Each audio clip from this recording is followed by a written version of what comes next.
E aí, voltando agora para a nossa segunda parte sobre princípios do processo do trabalho, vamos continuar agora falando de princípio da conciliação, um dos temas também importantes para a prova de concurso. Sobre o princípio da conciliação, eu destaquei 4 pontos aqui para nós conversarmos. O primeiro vai falar dos momentos obrigatórios.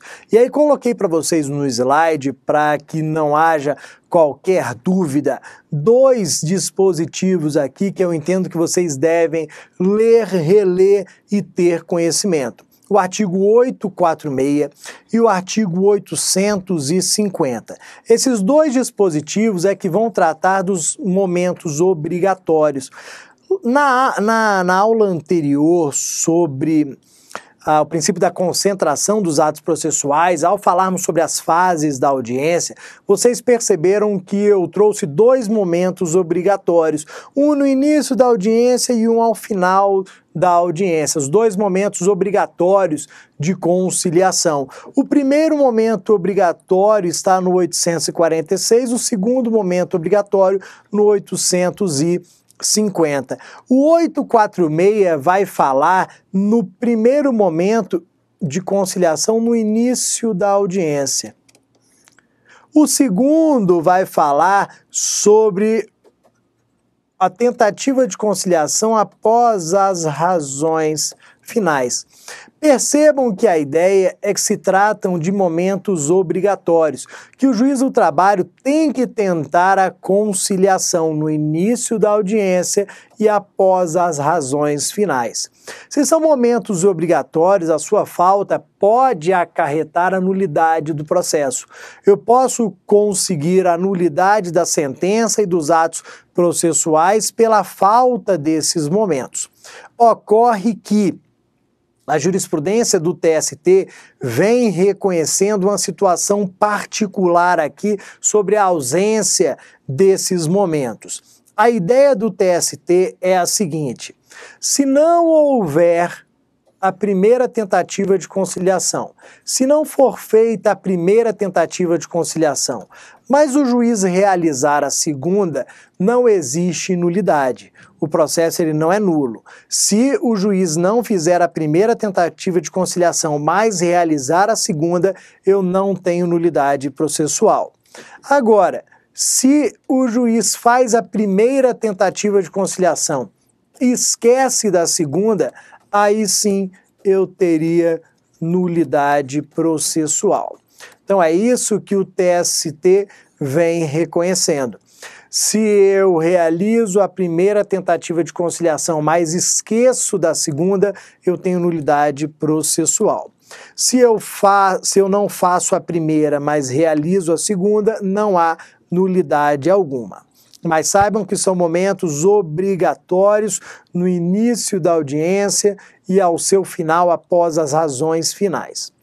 O segundo ponto sobre conciliação é a importante súmula 418 do TST. Ela responde à pergunta acerca da obrigatoriedade de homologação. Será que o juiz é obrigado a homologar todo e qualquer acordo que chegue a ele? Será que ele é obrigado a homologar um acordo em que o valor seja ínfimo em relação àquilo que a parte teria direito? A resposta é não. O juiz não tem obrigação de homologar acordo. A homologação de acordo, pelos termos da súmula 418, é uma faculdade. Antes do juiz homologar, ele tem que verificar se está havendo realmente uma conciliação, uma transação ou a verdadeira renúncia por parte do empregado. Então ele não tem obrigação de homologar.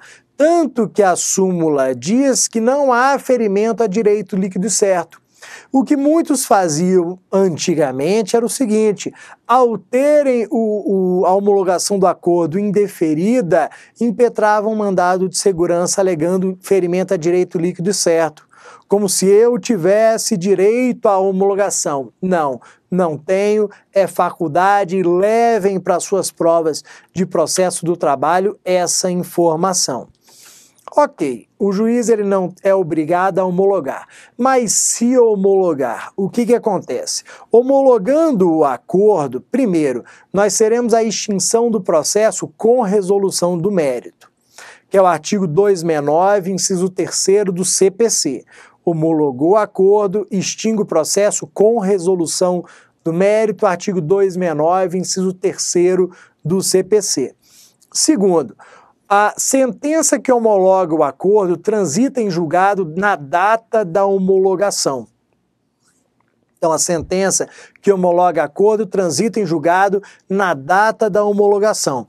Se transita em julgado na data da homologação, não é possível às partes a interposição de recurso. Digamos que uma das partes tenha se arrependido daquele acordo. Como já transitou em julgado, ela não pode interpor recurso. Quem poderia interpor recurso dessa decisão que homologou, dessa sentença que homologou o acordo? Nos termos do artigo 831 e 832 da CLT, quem poderia interpor recurso seria a União. A União pode interpor recurso porque pode ser que haja interesse dela em discutir contribuições previdenciárias incidentes sobre o acordo. Então, a União pode recorrer para discutir contribuições previdenciárias incidentes sobre o acordo. Por fim, as partes não podem interpor recurso, mas pode ser que aquele acordo seja fruto de uma coação sofrida pelo empregado. Qual seria a forma adequada de demonstrar essa coação sofrida? Se já transitou em julgado, mas transitou em julgado com um vício grave, que seria a coação, o TST permite o ajuizamento de ação rescisória. Na súmula 259, o TST diz que a única forma de impugnar a sentença que homologou o acordo seria com a ação rescisória. Percebam que no processo civil não seria a ação rescisória. No processo civil seria a ação anulatória do 486 do CPC, com prazo de 4 anos. Aqui no processo do trabalho não é a ação anulatória do 486 do CPC, e sim a ação rescisória. Esse ponto sempre é muito cobrado pelas bancas de concurso, talvez por essa diferença entre processo civil e processo do trabalho. Seguindo aqui nos nossos princípios, nós passamos ao princípio do jus postulandi. O que seria esse princípio do jus postulandi? Pelo artigo 791 da CLT, seria o direito das partes irem ao Poder Judiciário e acompanhando as suas reclamações até o final sem advogado. Seria o direito, então, das partes postularem em juízo sem advogado. Será que esse jus postulandi, ele conflita com o artigo 133 da Constituição Federal? Será que haveria algum conflito? Esse artigo 133 da Constituição Federal diz que o advogado é indispensável à administração da justiça. Mas a primeira informação sobre o jus postulandi é da inexistência de conflito. Não há conflito entre o artigo 791 da CLT e 133 da Constituição Federal. Esse artigo 791 da CLT ele foi recepcionado pela Constituição. Por quê?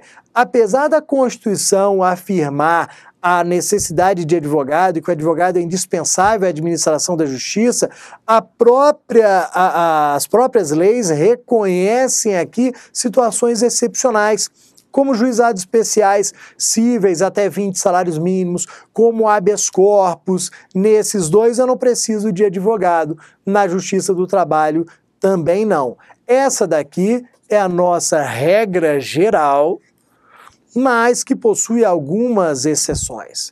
Aqui, indispensável para sua prova de direito processual do trabalho, o conhecimento sobre a súmula 425 do TST. Por que essa súmula ela é tão importante, ela é indispensável? Por quê? Porque por meio dela, o TST, ele restringiu o cabimento do jus postulandi. Por meio da súmula 425, o TST trouxe 4 situações em que o advogado é, sim, indispensável. E são essas 4 situações que você tem que lembrar para a sua prova de direito processual do trabalho. Coloquei aqui e vou anotar para que vocês também anotem esses 4 procedimentos. Então, o primeiro procedimento aqui seria o mandado de segurança. O mandado de segurança, ele depende de advogado. 2, a ação rescisória. 3, a ação cautelar. E 4, os recursos para o TST. Então vejam que são quatro os procedimentos que dependem de advogado. Se eu quero impetrar um mandado de segurança, ajuizar uma ação rescisória, ajuizar uma ação cautelar, interpor um recurso para o TST, eu preciso de advogado. Como o concurso ele é feito de detalhes, cuidado com isso daqui, ó. Os recursos para o TST é que dependem de advogado. Os recursos para o TRT não precisam de advogado. Eu posso interpor um recurso para o TRT sem advogado, sem problema algum. Ok? E aí, seguindo aqui no nosso estudo, vamos para o princípio da proteção. Em direito do trabalho, um dos primeiros pontos da matéria é o princípio da proteção.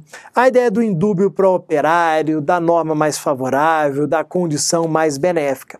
Aqui no processo do trabalho, nós também vamos proteger o empregado. Nós também vamos criar algumas situações de proteção a ele aqui. Nós vamos criar algumas normas de forma a proteger o empregado. Vamos acolher esse empregado aqui de forma protetiva. O primeiro ponto que eu destaquei para vocês aqui está relacionado ao pagamento de custas. As custas no processo do trabalho são pagas ao final e pelo vencido. Ao final significa o quê? Com trânsito em julgado. Então eu não tenho pagamento de custas prévias, por uma razão óbvia. O empregado está vindo à Justiça do Trabalho porque alguma verba trabalhista, alguma verba rescisória não lhe foi paga, o que presume uma situação já de hipossuficiência financeira. Se eu cobro custas prévias para ele, eu poderia estar fechando as portas do Poder Judiciário. Então as custas serão pagas ao final, pelo vencido. Claro que essa regra aqui, até por situação de isonomia, ela se aplica também ao empregador. Ninguém paga custas prévias. As custas são sempre pagas ao final, com o trânsito julgado e pelo vencido, que aqui pode ser o reclamante ou o reclamado. Depois nós vamos falar no vídeo, na aula sobre custas processuais, acerca dessa situação aqui. Com base na ideia de que eu não tenho pagamento de custas prévias, surge aqui um dos pontos mais importantes para concursos, que as bancas sempre lembram: cobrança de honorários periciais prévios. Será que há necessidade, será que há possibilidade, será que é legal a cobrança de honorários periciais prévios? Percebam o seguinte, no dia a dia é muito comum os juízes deferirem a perícia, mas vincularem ao pagamento, ao depósito de determinada quantia a título de honorários periciais prévios, para que a perícia tenha início, diante até da dificuldade de você conseguir peritos sem esse depósito prévio. Apesar disso acontecer no dia a dia, para concurso nós temos que seguir essa OJ 98 da SDI 2, que fala na ilegalidade dessa cobrança. A estipulação de honorários periciais prévios é totalmente ilegal pela OJ 98 da SDI 2. Ou seja, se o juiz determina o pagamento, o depósito desses honorários periciais no valor que for, eu posso impetrar mandado de segurança diante dessa ilegalidade. É essa a informação que vocês têm que levar para a prova. Honorários periciais prévios, ilegal. Posso impetrar mandado de segurança. Então esse é o primeiro ponto aqui sobre o princípio da proteção. O segundo ponto que nós vamos tratar é da ausência das partes à audiência, tema que está no artigo 844 da CLT. Digamos que eu tenha ajuizado uma reclamação trabalhista em face do meu ex-empregador e essa audiência tenha sido marcada para o dia tal às tantas horas. No dia tal às tantas horas será feito o pregão. Reclamante Bruno, reclamado empresa X. Bruno pode estar ausente, empresa X pode estar ausente, sem que haja uma justificativa. Não há informação sobre o motivo da falta, o motivo da ausência. Quais são as consequências a serem aplicadas aqui a Bruno e à empresa, ou seja, ao reclamante e ao reclamado?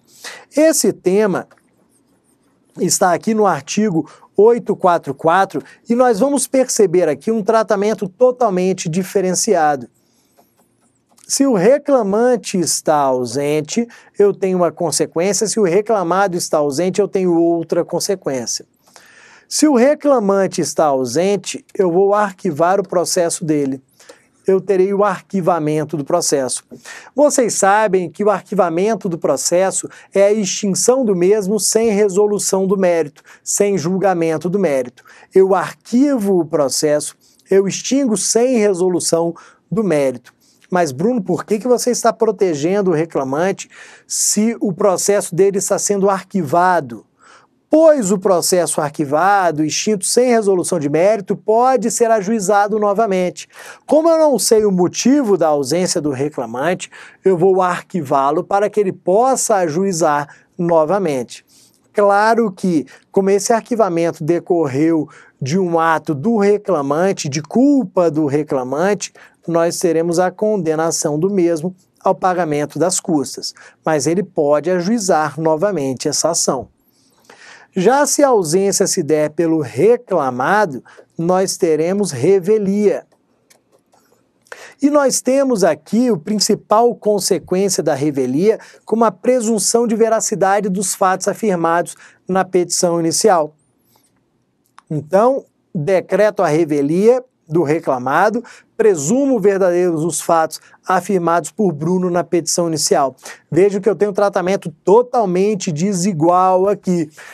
Um tratamento de acordo com o princípio da isonomia, tratar desigualmente os desiguais. Percebam que essa ausência aqui é ausência injustificada. Se houver alguma justificativa para a ausência, nós não teremos arquivamento, tampouco revelia. Perfeito? E aí, partindo para o próximo ponto aqui, de princípio da proteção, nós vamos falar dos recursos. Óbvio que na aula de recursos, de teoria geral dos recursos, eu volto a tratar desse tema de forma mais completa.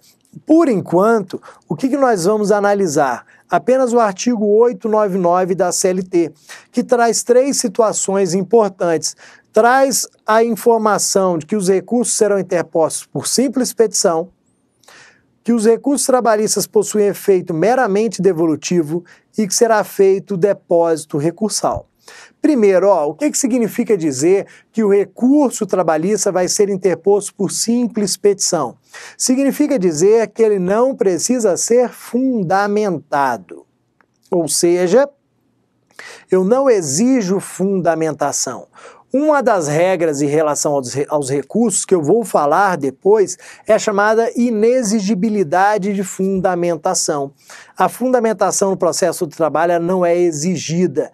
Eu posso recorrer sem dizer o motivo do meu inconformismo, apenas demonstrando esse inconformismo.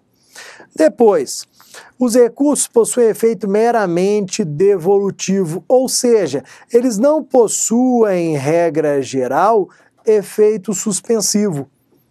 Isso daqui faz com que, nos termos do próprio artigo 899 da CLT, seja possível a execução provisória. Eu posso iniciar a execução provisória mesmo que a outra parte tenha interposto o recurso, já que o recurso dela vai ser recebido apenas no efeito devolutivo. Por fim, o depósito recursal, que é feito apenas pelo empregador. O empregador, para recorrer, vai pagar as custas e vai realizar o chamado depósito recursal num valor estipulado pelo TST. Esse depósito recursal será tratado de forma completa na aula sobre recursos trabalhistas, mas muitas vezes ele chega a mais de R$7.000, a mais de R$14.000, ou seja, valores altos que devem ser depositados em dinheiro. Isso daqui faz com que o empregador não recorra apenas para recorrer, apenas para ganhar tempo. Isso facilita aqui o trâmite, muitas vezes gera o trânsito julgado de forma mais simples. E aí, continuando na análise dos nossos princípios, vamos aqui para o nosso último princípio, que é o da estabilidade da lide. O princípio da estabilidade da lide, ele é também chamado de inalterabilidade da demanda. Princípio da inalterabilidade da demanda. Esse nome aqui ele é mais utilizado no processo civil. No processo do trabalho, nós acabamos por falar mais em estabilidade da lide. Mas como ele não está previsto na CLT, e sim no CPC, nós temos que realizar algumas adaptações. Então nós vamos pegar as normas que estão no 294, no 264 do CPC e vamos adaptar aqui para o processo do trabalho. Para isso, eu vou comparar os dois aqui. Vamos tirar o nome na alterabilidade da demanda e eu vou fazer uma comparação entre os dois, processo civil e processo do trabalho, nos termos do princípio da estabilidade da lide. A ideia lá no processo civil, vocês vão lembrar, é a seguinte: apresentei minha petição inicial, formulei só dano material, formulei um único pedido de dano material, esqueci de formular o pedido de dano moral.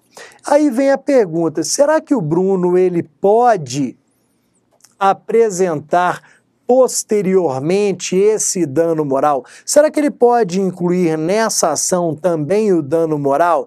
Depende do momento. Vejam o seguinte, eu tenho aqui no processo civil a citação e eu tenho aqui o saneamento. Isso de acordo com esses dois dispositivos, o 294 e o 264. Até a citação, eu posso incluir aquele meu pedido de dano moral. E eu não preciso do consentimento do réu, mesmo porque antes da citação ele nem sabe que é réu.